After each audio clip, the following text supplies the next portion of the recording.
bonheur, dérivé de bonne heure, issu du latin augurium, qui signifie accroissement accordé par les dieux à une entreprise ou à une quête. Du point de vue étymologique, le bonheur est donc l'aboutissement d'une construction qui ne saurait être confondue avec une joie passagère. Qui jouit du bonheur veut dire qui est durablement content de son sort. Et si on revoyait notre vision du bonheur ? Et si cette quête personnelle, et si cette construction, c'était nous-mêmes ? Et si on faisait de cet accroissement une croissance personnelle ? Et si on faisait de cette entreprise ou de cette quête soi-même ? Et si on faisait de notre bonheur quelque chose d'intérieur, quelque chose sur lequel on a la maîtrise et on devient le bâtisseur de son propre bonheur ? Et on ne remet pas notre bonheur entre les mains des autres, on ne remet pas notre bonheur à des situations. On sort de ces schémas de victimisation et d'impuissance où on se dit « je serai heureux quand il arrivera ceci, quand il arrivera cela ». Je serai heureux quand un tel me respectera, je serai heureux quand mon travail sera valorisé, sera reconnu. Je serai heureux quand je serai respecté dans ma famille, quand je serai considéré dans mon couple, quand je serai ta-ta-ta. Je serai heureux quand j'aurai tel chiffre d'affaires, je serai heureux quand j'aurai tant d'argent, je serai heureux quand j'aurai telle voiture, je serai heureux quand il n'y aura plus de guerre dans le monde, je serai heureux quand...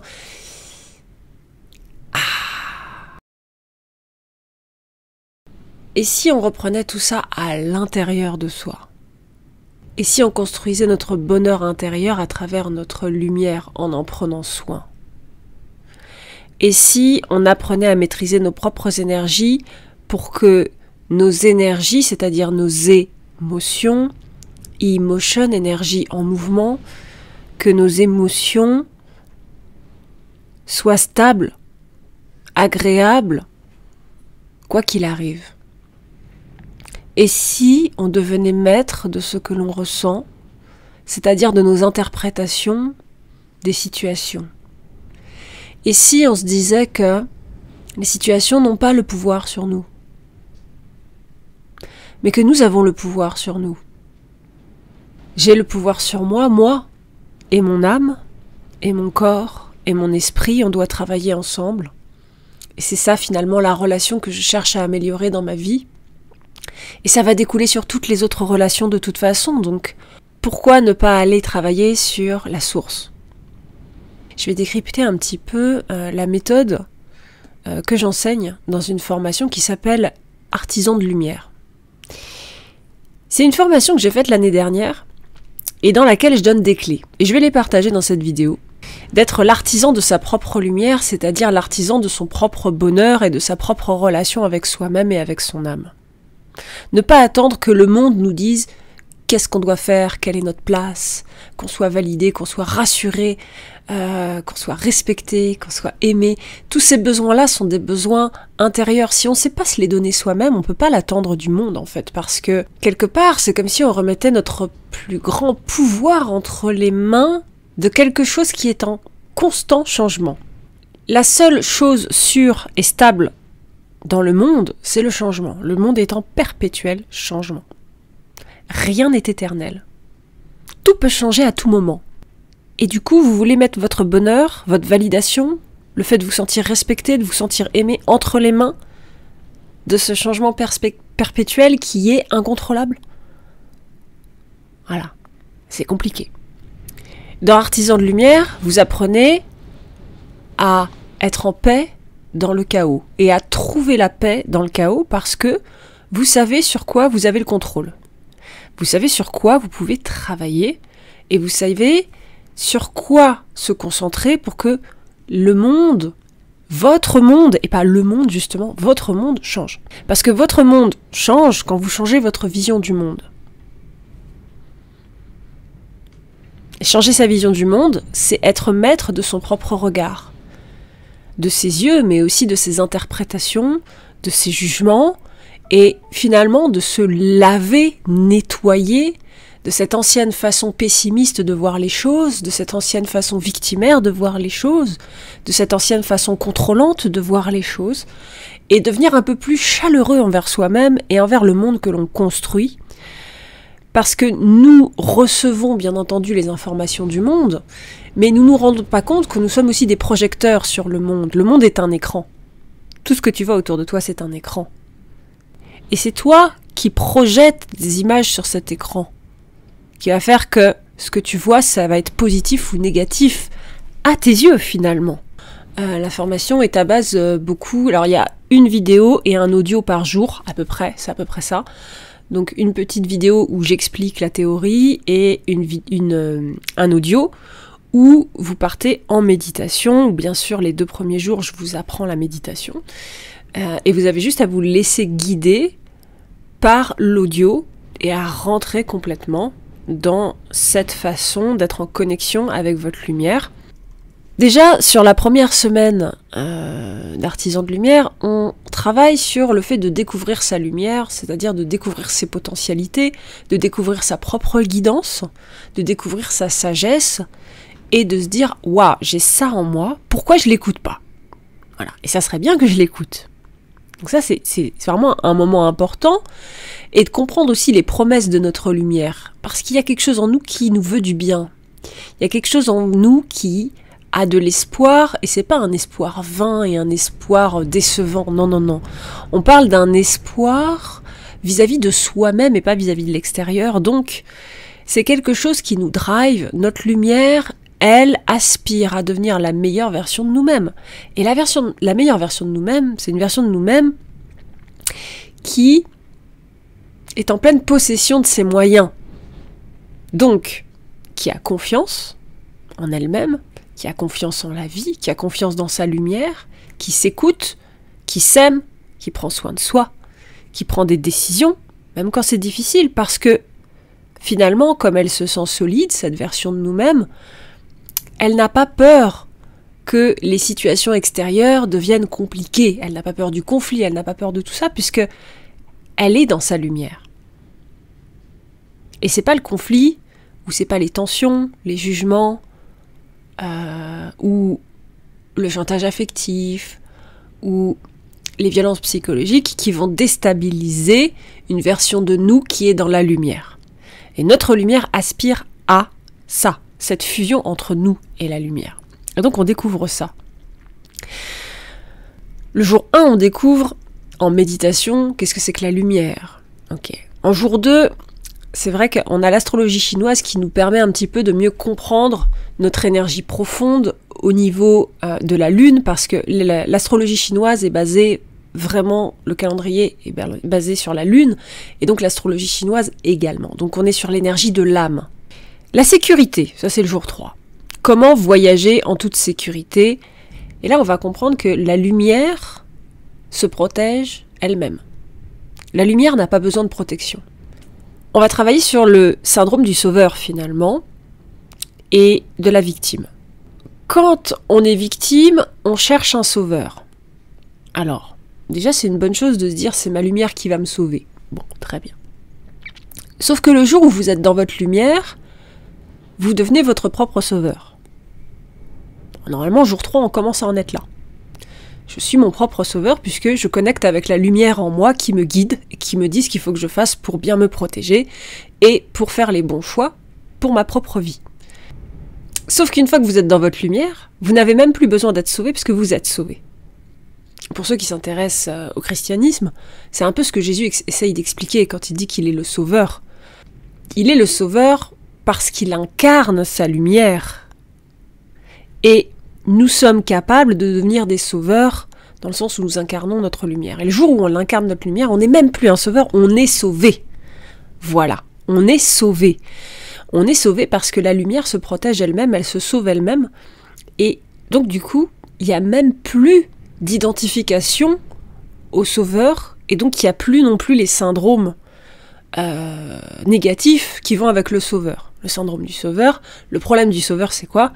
C'est que le sauveur il passe son temps à sauver, il n'a pas le temps d'exister, donc il n'existe pas. Le sauveur n'existe pas. Le sauveur sauve. Et si vous passez votre temps à vous sauver, vous n'avez pas le temps d'exister. Si vous êtes dans votre lumière, vous avez le temps d'exister parce que par votre existence, vous vous sauvez. Et donc on inverse complètement tous les paradigmes finalement. on sort totalement de la norme et finalement vous découvrez une nouvelle façon de penser, d'être et d'exister. Alors le jour 4, on connecte à la famille de lumière. Donc ça c'est une expérience à vivre vraiment qui est dans la formation. Et le jour 5, du coup, on va travailler sur la honte et les traumas d'enfance. Extirper la lumière de ces attachements à la honte et au trauma d'enfance, parce que notre lumière n'a pas d'attachement à la honte. La lumière n'est pas dans la peur, elle n'est pas dans la honte. Votre âme ne connaît pas ces choses-là, d'accord ? Il faut travailler avec notre lumière dans le présent, pas dans le passé, parce que sinon, vous perdez la connexion avec votre lumière.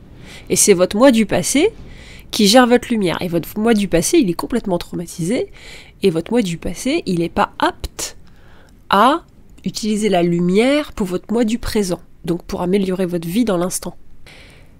Le jour 6, on va travailler sur le fait de libérer les tensions et les implants énergétiques. Parce que dans les traumas, souvent, en fait, on va avoir des moments où on va avoir des failles émotionnelles.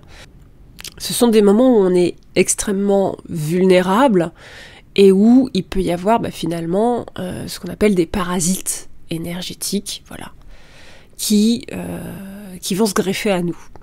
Et ces parasites énergétiques, ça peut être des mémoires, ça peut être des implants, ça peut être des entités. Nos tensions d'ailleurs sont des preuves qu'à un moment il y a quelque chose qui nous colle. Et que cette chose-là, on n'arrive pas à s'en dépatouiller, c'est un peu comme du mazout, voilà. Et plus on a de mazout, plus on a de tension. Ce mazout peut nous appartenir ou peut venir de l'extérieur.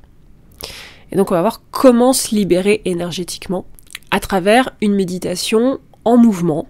Le jour 7, on se libère des allégeances, c'est-à-dire qu'on va libérer les accords qu'on a passés avec certaines personnes, avec soi-même, avec notre âme, avec l'univers, qui seraient éventuellement négatifs. On va se libérer des contrats toxiques, on va se libérer de tout ce sur quoi on s'est mis d'accord, qui nous porte préjudice dans l'instant présent. La deuxième semaine, on va voir comment utiliser notre lumière au quotidien. Donc on va commencer à être dans une application quotidienne des choses concrètes, du concret, de la prise de décision, trouver sa posture aussi face aux autres, trouver sa place par soi-même. Les 4 prises de décision primordiales pour co-créer sa vie avec son âme, ça nous permet de faire une fin de cycle. Il y a des moments dans notre vie où on a épuisé notre karma, dans le sens, le karma positif, je vais dire ça comme ça, et on ne peut avoir que du négatif parce qu'en fait, on est au bout d'un cycle, c'est-à-dire qu'on est au bout de notre version de nous-mêmes. On est au bout de ce qu'on avait à vivre en étant cette personne. On est en train de devenir quelqu'un d'autre. Il y a une autre énergie qui s'offre à nous, qui s'approche de nous, et qui peut pas nous toucher si on reste l'ancienne personne, parce que l'ancienne personne, elle vibre à une certaine vibration, et donc ça matche pas. Donc il est important de se dire « Ah, waouh, il y a cette vibration qui s'offre à moi », en fait, je vous aide à en prendre conscience et à le ressentir du plus profond de vous-même. Cette nouvelle vie qui est en train de se présenter vibre à la même fréquence que la personne que vous êtes censé être à cet instant-là. Et quelque part, vous êtes cette personne-là. Mais vous résistez. Vous résistez parce que vous avez eu l'habitude d'être la personne que vous étiez dans le passé. Et cette personne que vous étiez dans le passé, elle a créé plein de façons de penser, croyances, attachements, façons de fonctionner avec les autres, des habitudes de coucher, des habitudes pour manger, des habitudes... Et là, c'est comme si vous disiez, on efface tout et on recommence. Il y a des choses en vous qui vont lutter contre ça, et donc on va voir comment est-ce qu'on fait pour accueillir ce nouveau cycle de vie, avancer et lâcher l'ancienne version de vous-même, et du coup, l'ancienne vie qui va avec, quoi. Voilà, c'est pour ça que le jour 10, on voit nouveau cycle, nouvelle décision. On va travailler sur des méditations d'amour inconditionnel. Là-dedans, moi, je vous impose rien, c'est juste que cet amour inconditionnel, à un moment, c'est à vous de choisir où est-ce que vous voulez le mettre. Est-ce que vous voulez le mettre dans votre façon de vous traiter ? Est-ce que vous voulez le mettre dans votre façon de vous amuser, donc on serait plus sur des loisirs? Est-ce que vous voulez mettre cet amour inconditionnel plutôt sur votre façon de relationner avec les autres, c'est-à-dire vous aimer inconditionnellement et aimer l'autre inconditionnellement? Est-ce que vous voulez mettre ça dans votre relation avec le monde, c'est-à-dire arrêter les jugements sur le monde, hein, parce que l'amour inconditionnel, c'est l'amour sans jugement en fait. Et j'aime pour aimer, j'aime pas pour avoir un résultat, j'aime pas pour changer l'autre, j'aime pas pour changer le monde, j'aime pour aimer, parce que j'aime en fait.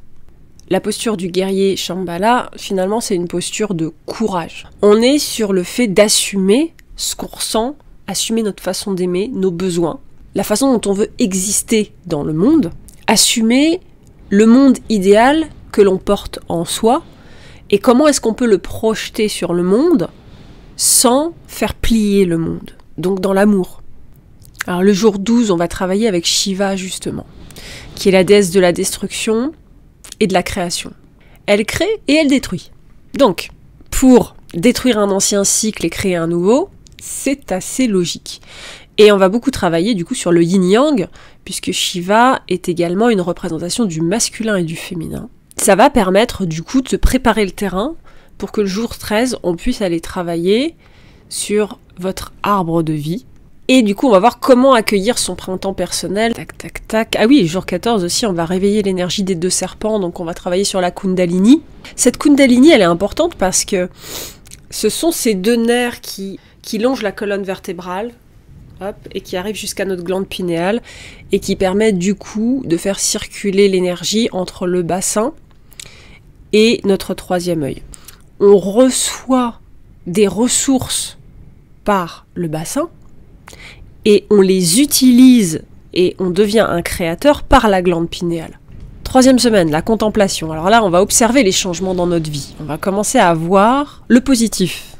Très important de voir le positif, de nourrir le positif, et avec notre 3e œil, de nous concentrer sur le positif pour le faire grandir, parce que le positif ne va pas grandir tout seul, bien entendu. Il a besoin de votre amour, c'est-à-dire de votre attention. Donc, on va apprendre à faire la paix avec notre passé. Comme ça, on ne regarde plus en arrière, ça y est, c'est fini. Et on regarde le positif dans le présent. Pour faire la paix avec son passé, on va tirer des leçons de notre passé pour avoir un avenir à la hauteur de nos inspirations profondes. Une nouvelle façon de penser, de vivre, d'être, de se comporter pour des résultats différents. Bah oui, on ne peut pas avoir des résultats différents si on fait toujours la même chose, hein. Pour ça, on va commencer dès le jour 15 à travailler sur le détachement. Donc pour ça, je vous guide dans une méditation à travailler avec le regard et ça va vous aider à vivre de façon concrète le détachement du regard. Ensuite, je vous expliquerai comment faire la même chose avec votre esprit.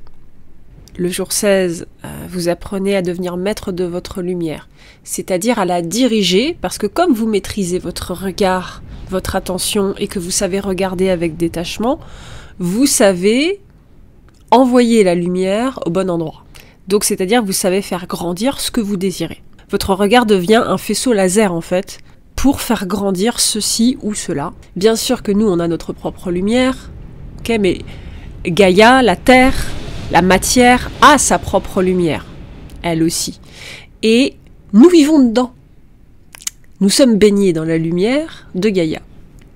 Nous sommes baignés dans une lumière qui n'est pas différente de la nôtre finalement, puisque tout est énergie, tout est fréquence, tout est vibration. Finalement, la matière est une illusion. C'est juste des atomes qui vibrent à une certaine fréquence. Ils vibreraient à une autre fréquence. Bah là, je pourrais pas me toucher. Bah, si je vibrais à une autre fréquence, j'aurais pas cette vitesse de vibration de mes atomes qui font que je ne peux pas passer à travers. Pourquoi j'ai l'impression d'être dans le manque alors que je baigne dans l'abondance? Voilà. Et donc on va apprendre à accueillir le prana, c'est-à-dire justement cette source de lumière, cette source d'énergie. Mais ce qui est important dans cette méditation, c'est de ressentir le fait qu'on recharge ses batteries, on recharge son énergie. Tout est là. On ne manque de rien, absolument de rien, et sûrement pas de lumière. Et que vos yeux soient dirigés par votre conscience, votre volonté, parce que vos yeux, si c'est eux qui prennent le relais, ça veut dire que c'est votre mental jugeant qui est en train de juger d'une situation. Alors vous me direz, Quand je suis dans une situation d'emprise, quand je suis avec quelqu'un qui est méchant avec moi, qui me manipule, qui ci, qui ça, y a pas de lumière. Mais parce que tu diriges ton attention sur une personne qui manque de lumière, qui n'est pas en lien avec son âme.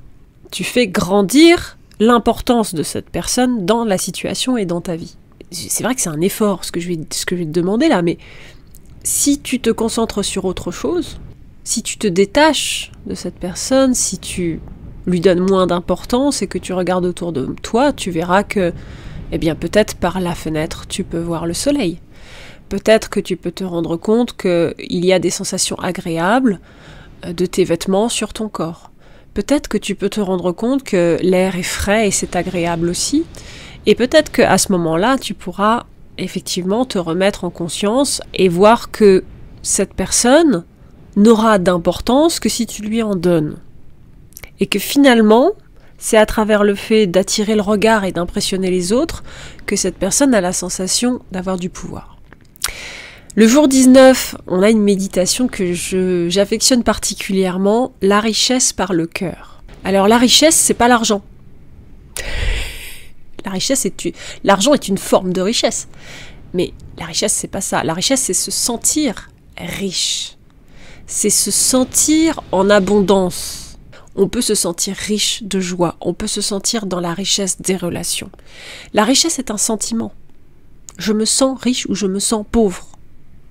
Je me sens dans le manque ou je me sens dans l'abondance. La société dit qu'on est riche quand on a une voiture, une maison, quand on est en couple. Ah bah oui, puis tu es pauvre amoureusement, tu es pauvre si tu es célibataire et tu es riche si tu as beaucoup de partenaires, ou tu es riche si tu es marié, ou tu es riche relationnellement si tu as beaucoup d'amis, ou tu es... Hop. Chacun vit la richesse à sa façon. Vous n'avez pas à devenir quelqu'un d'autre pour atteindre une vision de la richesse qui ne vous appartient pas, mais qui vous paraît plus socialement correcte. Si ta vision de la richesse, c'est être autonome et vivre dans la forêt, merveilleux. Personne n'a rien à dire là-dessus. Si ta vision de la richesse, c'est avoir de superbes relations avec des animaux et te sentir inspiré, c'est ta vision de la richesse. Si ta vision de la richesse, c'est devenir un grand artiste, c'est ta vision de la richesse. Voilà. Si ta vision de la richesse, c'est bien élever tes enfants et te sentir en paix avec toi-même, merveilleux. Et grâce au cœur, on peut connecter à quelle est la richesse qui est une vraie richesse pour moi et pas une illusion où je me raconte des histoires, où je me dis je devrais me sentir riche.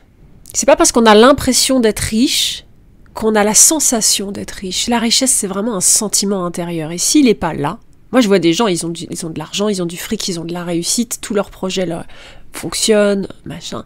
Et à l'intérieur, ils se sentent pas épanouis, ils se sentent pas riches, ils se sentent pas heureux.